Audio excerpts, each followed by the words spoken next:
Ayan, gulay ulit tayo. Mga ka-kernel. Ayan. Then, dito yung ano niya. Yung sahog. Tanggalin para hindi siya gutay-gutay. Okay. Ayan. Kangkong. Saka yung mga ibang gulay mo na. Ay, nako. Gutom na ako. Okay, so, ilagay natin yung alugbati. Yan. Chalap, alugbati. Chalap. Kahit na once a week na ganito, okay, actually, dapat ito, araw-araw kaya lang, wala kasing mga fresh na mga Araw-araw daw na pagpupun. Yan, alugbati, alugbata. Then, ito naman yung katuday. Wow, sarap. Itong katuday na ito is, nakakapagpa-high blood. Hindi, ito, nakakapagbaba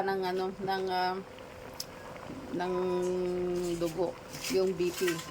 Pero kapag ito ang inuulam mo, nakaka-high blood talaga, syempre. Yung bawat kakain ka ito ang uulamin mo. Syempre, maha-high blood ka.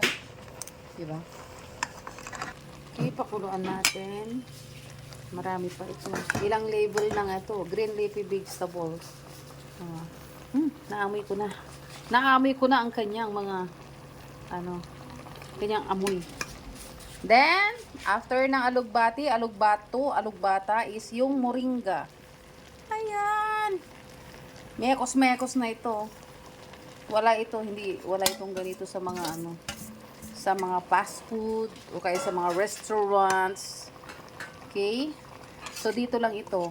Lutong bahay. Lutong bahay. Hirap kaya magluto. Kasi, kailangan mo muna maghanap ng mga lulutuin. Mga gulay-gulay na ganyan. Hindi naman kaya basta-basta. Pag wala kang mga mapagkukunan. Gusto mo nga ng fresh na fresh. Wala ka namang tanim. Buti na lang. May tanim si Mother Dear. Di ba, Mother? Di ba, Mother? Nagigigil ako kay Mother. Ayaw sumagot.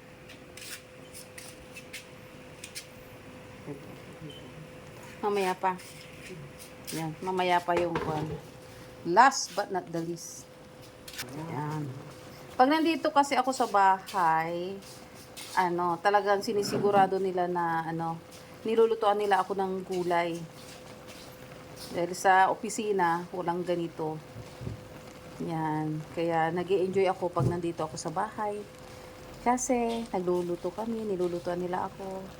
Kumukuha sila ng mga gulay-gulay dyan sa paligid-ligid, sa farm ni Mother.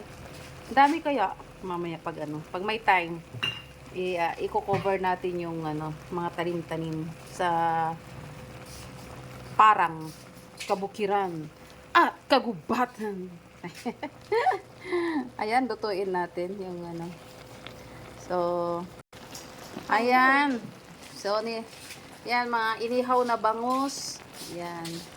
So, last na nila guys, yung ito, lalagay natin is yung ampalaya. So, ilang level yan ha. Okay.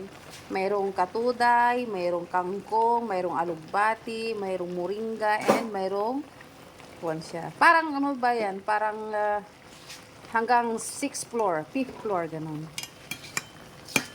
Bawat floor, ibang gulay. Yan. Yan kasi ang ginagawa nila pag nandito ako sa bahay. Talagang nilulutuan nila talaga ako ng gulay. Kasi yun ang hinahanap ko, gulay. Nung nasa office kasi ako, siyempre,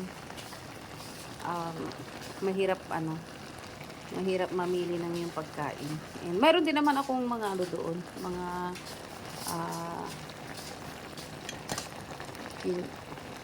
pinapaluto.